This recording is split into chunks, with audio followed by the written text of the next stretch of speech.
it just began to dissipate. And then I came across this phrase. I'm going to start preaching now, so um, I came across this phrase in A Course in Miracles that says the opposite of love is fear. But what is all encompassing can have no opposite. I know, ponder that for a second. What is all encompassing? Now, what does that mean? Well,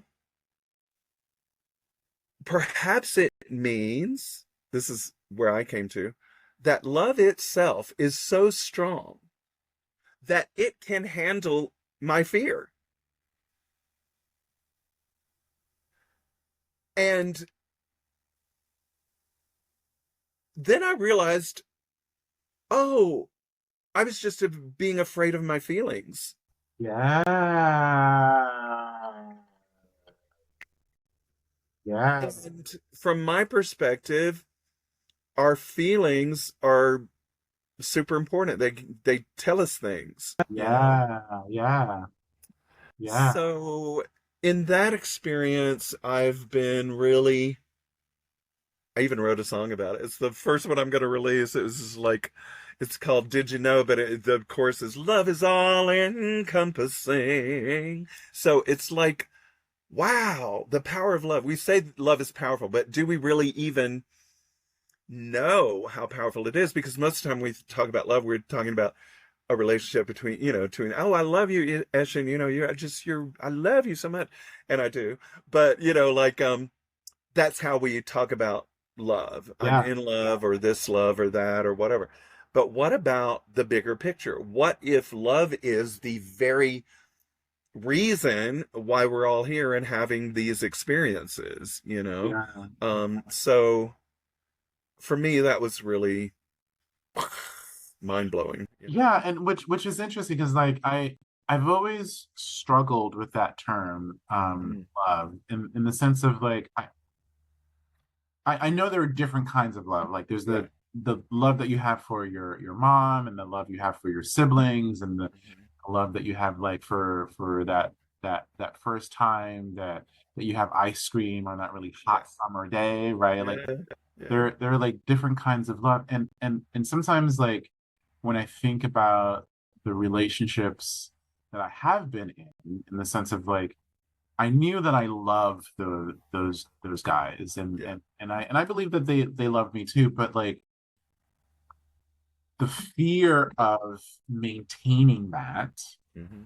the fear of continuing to cultivate that, the fear of realizing that in 5 years I'm not going to be the same person, Yeah. you're not going to be the same person. Yeah. And so, does that mean that the love we have changes or lessens? Yeah.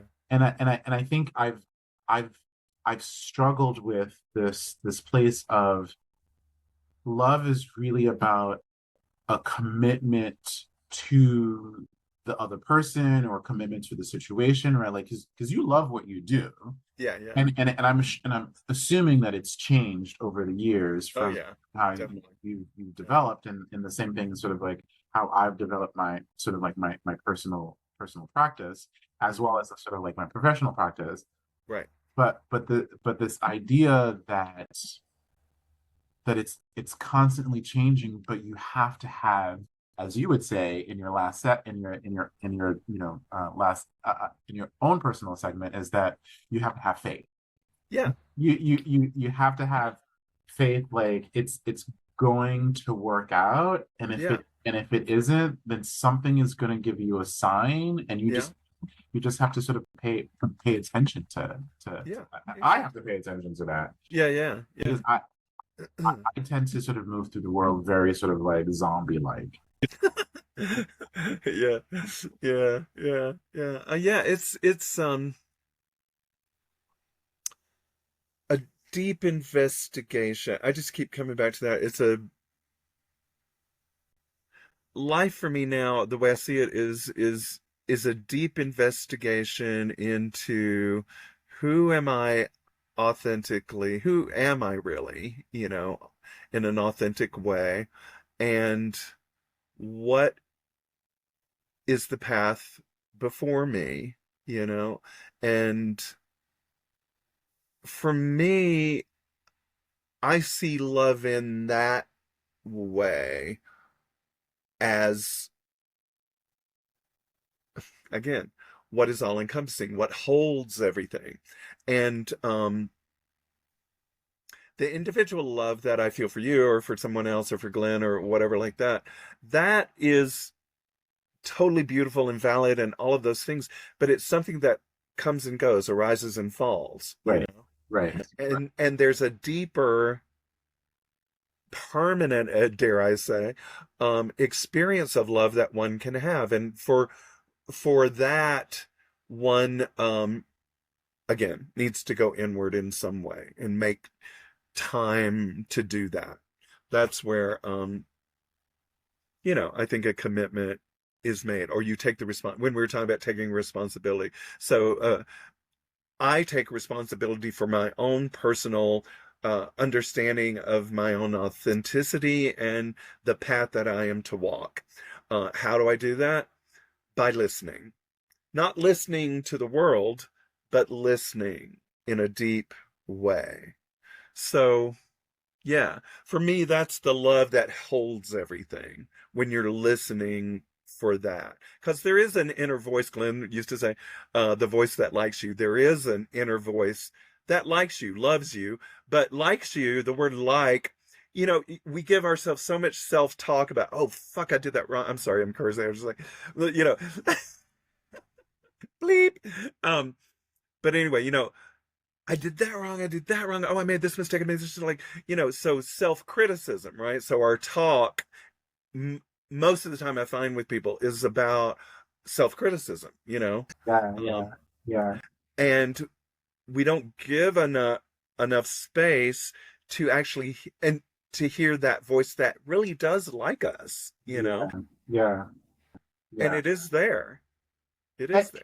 And I think, sort of, tying it to our topic is like not being scared of the failure. Yes. Right? Not being scared of falling down. Oh, and that there's nothing wrong with that, right? And to incorporate that into the journey and into the lesson, right? Like, so if you choose to continue on this path, know that there are going to be stumbling blocks, and know that there's going to be like huge mistakes. Oh. And being able to sort of either pivot or be compassionate with yourself in the moment.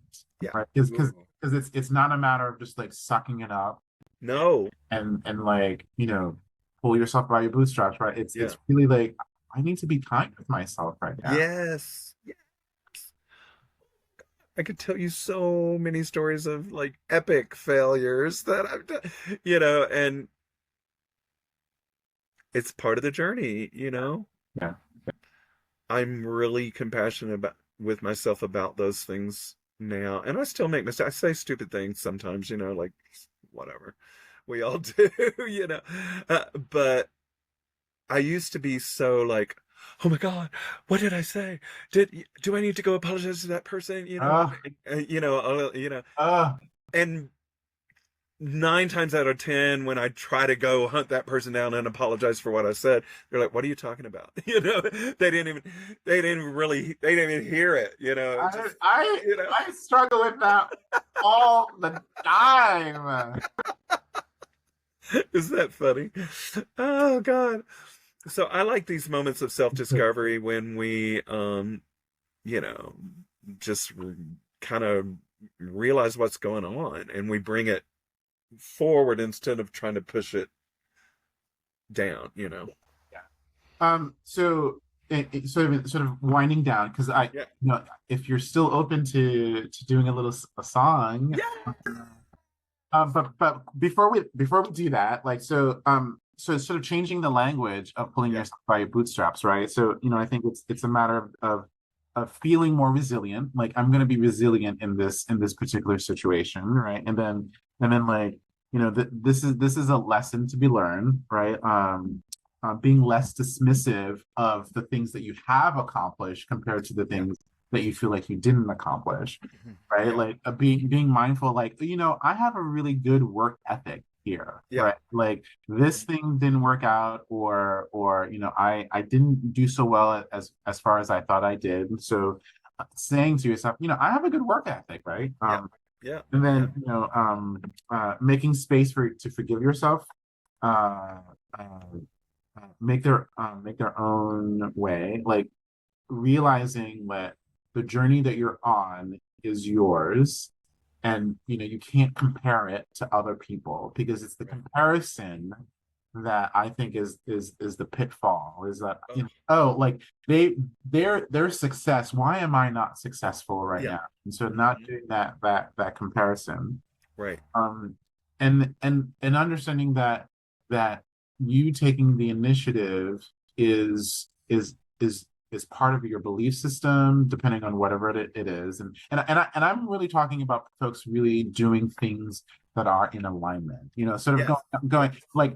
And again, I think that's easier in hindsight to be like, oh, that wasn't in alignment, but Mhm. understanding that for me, there is this pace that happens that feels, to a certain degree, not always, that feels natural. And anytime that you feel like Yeah. you're out of sync with that, Yeah. and then you're not in flow. Right. Right. Right. And the goal for me is to be in that flow, um, and to notice when I pull myself out of it.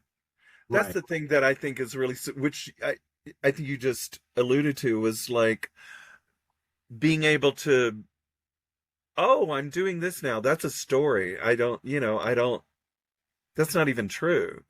If you can just catch yourself when you're doing that, Yeah.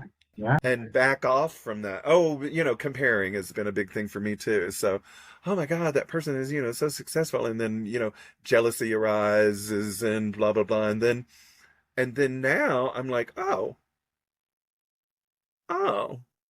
I'm telling myself that story again. Yeah. Yeah. So, but I didn't have that capacity when I was younger, Um, so And it's something. and I think, I think that's the fine line in the print, right? Is that, when you are younger, you are in a different state of mind, right? The world for the most part is different at whenever wherever you are in that time, and the world's going to be different 10 years from now, right? Oh yeah. Oh yeah. And like I never thought I would be doing a YouTube channel like that.